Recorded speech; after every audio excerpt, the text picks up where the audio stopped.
ಬೆಂಗಳೂರಿನಲ್ಲಿ ಆರ್ಸಿಬಿ ಮತ್ತು ಸನ್ರೈಸರ್ಸ್ ಹೈದರಾಬಾದ್ ತಂಡಗಳ ನಡುವಿನ ಪಂದ್ಯದಲ್ಲಿ ಆರ್ಸಿಬಿ ಗೆಲುವನ್ನ ಕಾಣುವುದರ ಮೂಲಕ ಸೀಸನ್ 19ರಲ್ಲಿ ಆರ್ಸಿಬಿ ಶುಭಾರಂಭವನ್ನ ಮಾಡಿದೆ. ಹಾಗಾದರೆ ಆರ್ಸಿಬಿ ಮತ್ತು ಸನ್ರೈಸರ್ಸ್ ಹೈದರಾಬಾದ್ ತಂಡಗಳ ನಡುವೆ ನಡೆದಂತಹ ಈ ಪಂದ್ಯದಲ್ಲಿ ಕಡೆಯ ಓವರ್ಗಳಲ್ಲಿ ನಡೆದಂತಹ ಹೈಡ್ರಾಮಾವೇನು, ಹಾಗೆಯೇ ಆರ್ಸಿಬಿ ಮೊದಲ ಪಂದ್ಯದಲ್ಲಿ ಯಾವೆಲ್ಲ ದಾಖಲೆಗಳನ್ನ ನಿರ್ಮಿಸಿತು ಎಂಬುದರ ಕಂಪ್ಲೀಟ್ ಡೀಟೇಲ್ಸ್ ಅನ್ನ ಈ ವಿಡಿಯೋದಲ್ಲಿ ನಾವು ನಿಮ್ಮ ಜೊತೆ ಶೇರ್ ಮಾಡಲಿದ್ದೇವೆ. ಈ ಸುದ್ದಿಯ ಡೀಟೇಲ್ಸ್ ಅನ್ನ ಕೊಡುವುದಕ್ಕಿಂತ ಮುಂಚೆ ನೀವು ಆರ್ಸಿಬಿ ತಂಡದ ಅಭಿಮಾನಿಗಳಾಗಿದ್ದಲ್ಲಿ ಈ ವಿಡಿಯೋಕ್ಕೊಂದು ಲೈಕ್ ಮಾಡಿ.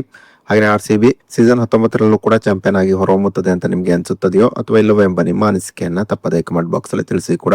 ಬೆಂಗಳೂರಿನಲ್ಲಿ ಆರ್ಸಿಬಿ ಮತ್ತು ಸನ್ರೈಸರ್ಸ್ ಹೈದರಾಬಾದ್ ತಂಡಗಳ ನಡುವಿನ ಪಂದ್ಯದಲ್ಲಿ ಟಾಸ್ ಅನ್ನ ಗೆದ್ದಂತ ಆರ್ಸಿಬಿ ಮೊದಲು ಫೀಲ್ಡಿಂಗ್ ಅನ್ನು ಆಯ್ಕೆ ಮಾಡಿಕೊಂಡಿತು.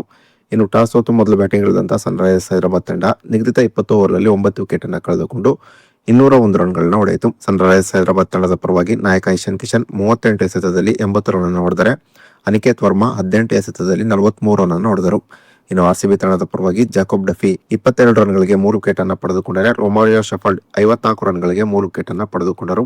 ಇನ್ನು ಗೆಲುವಿಗಾಗಿ 202 ರನ್ಗಳ ಗುರಿಯನ್ನು ಪಡೆದಂತ ಆರ್ಸಿಬಿ 15.4 ಓವರ್ನಲ್ಲಿ 4 ವಿಕೆಟ್ ಅನ್ನು ಕಳೆದುಕೊಂಡು ಈ ಗುರಿಯನ್ನು ತಲುಪಿತು. ಆರ್ಸಿಬಿ ತಂಡದ ಪರವಾಗಿ ವಿರಾಟ್ ಕೊಹ್ಲಿ 38 ಎಸೆತದಲ್ಲಿ ಅಜೇಯ 69 ರನ್ ಅನ್ನು ಹೊಡೆದರೆ ದೇವದತ್ ಪಡಿಕ್ಕಲ್ 26 ಎಸೆತದಲ್ಲಿ 61 ರನ್ಗಳನ್ನ ಹೊಡೆದರು. ಇನ್ನು ರಜತ್ ಪಟಿದಾರ್ 12 ಎಸೆತದಲ್ಲಿ 31 ರನ್ ಅನ್ನು ಹೊಡೆದರೆ ಟೀಮ್ ಡೇವಿಡ್ ಕೇವಲ 10 ಎಸೆತದಲ್ಲಿ 16 ರನ್ ಅನ್ನು ಹೊಡೆದರು.